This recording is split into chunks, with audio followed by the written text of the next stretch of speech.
السلام عليكم ورحمة الله وبركاته. وعليكم السلام ورحمة الله وبركاته. إن شاء الله എൻ്റെ സുദീർഘമായ പ്രസംഗത്തിൻ്റെ സമയം അല്പം കൂടി കഴിയും. അതുകൊണ്ട് ഞാൻ ഇപ്പോൾ നീട്ടി പ്രസംഗിക്കുന്നില്ല.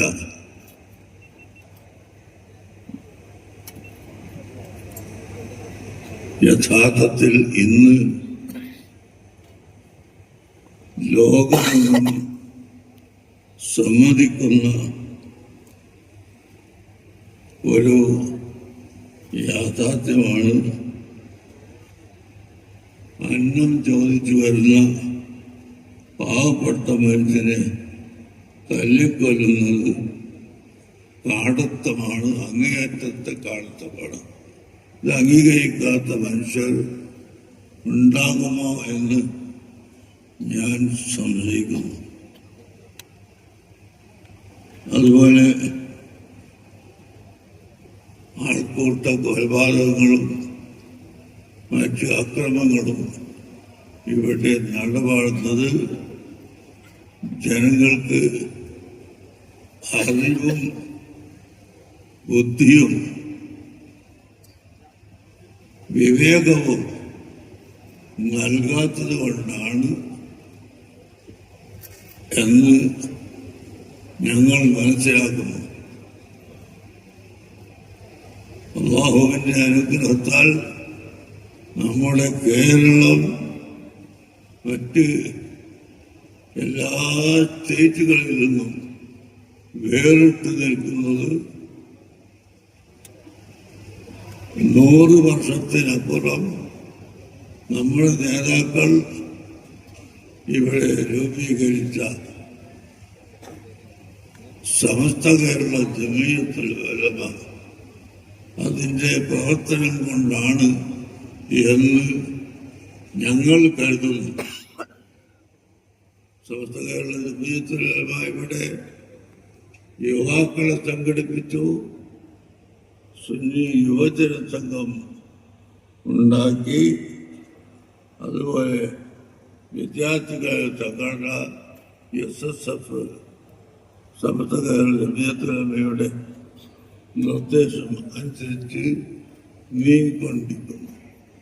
കൂടാതെ പൊതുജനങ്ങളെ സഹായിക്കുന്നതിന് SMA ഉണ്ടാക്കി പ്രവർത്തനം നടത്തിക്കൊണ്ടിരിക്കുന്നു.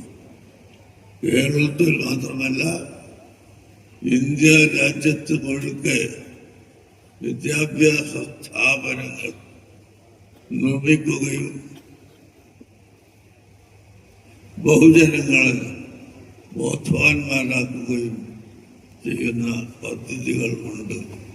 കൃത്യമായി പറഞ്ഞാൽ ഇപ്പോൾ നമ്മുടെ സംഘടനയുടെ കീഴിൽ നമ്മുടെ സ്ഥാപനങ്ങൾ ആയി ഇന്ത്യ രാജ്യത്ത് 1000-ലധികം സ്ഥാപനങ്ങൾ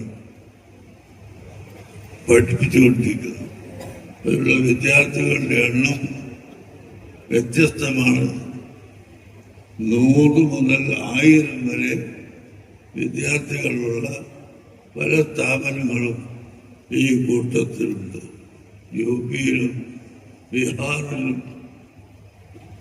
അതുപോലെ മറ്റ് നമ്മുടെ ഇന്ത്യ രാജ്യത്തിൻ്റെ ഭാഗമായ സ്റ്റേറ്റുകളിലും ഇന്ന് നമ്മുടെ പ്രവർത്തനം വിശാലമാക്കിക്കൊണ്ടിരിക്കുകയാണ്. ഇതെല്ലാം സമസ്ത കേരള ജമീയത്തുൽ ഉലമ 100 കൊല്ലത്തിനപ്പുറം ഇവിടെ കാണിച്ചു തന്ന ദൃശ്യങ്ങൾ മാത്രമാണ് എന്ന് ഞങ്ങൾ മനസ്സിലാക്കിയതിൻ്റെ പേരിൽ ആ സമസ്തയുടെ ലക്ഷ്യവും മഹത്വവും ബഹുജനങ്ങൾക്ക് മനസ്സിലാക്കിക്കൊടുത്ത് ആരെയും വർഗീയതയിലേക്ക് പോകാൻ അനുവദിക്കരുത് എന്ന ശക്തമായ ബോധം ഞങ്ങൾക്കുള്ളത് കൊണ്ടാണ് ഇങ്ങനെ ഒരു യാത്ര സംഘടിപ്പിച്ചിട്ടുള്ളത്.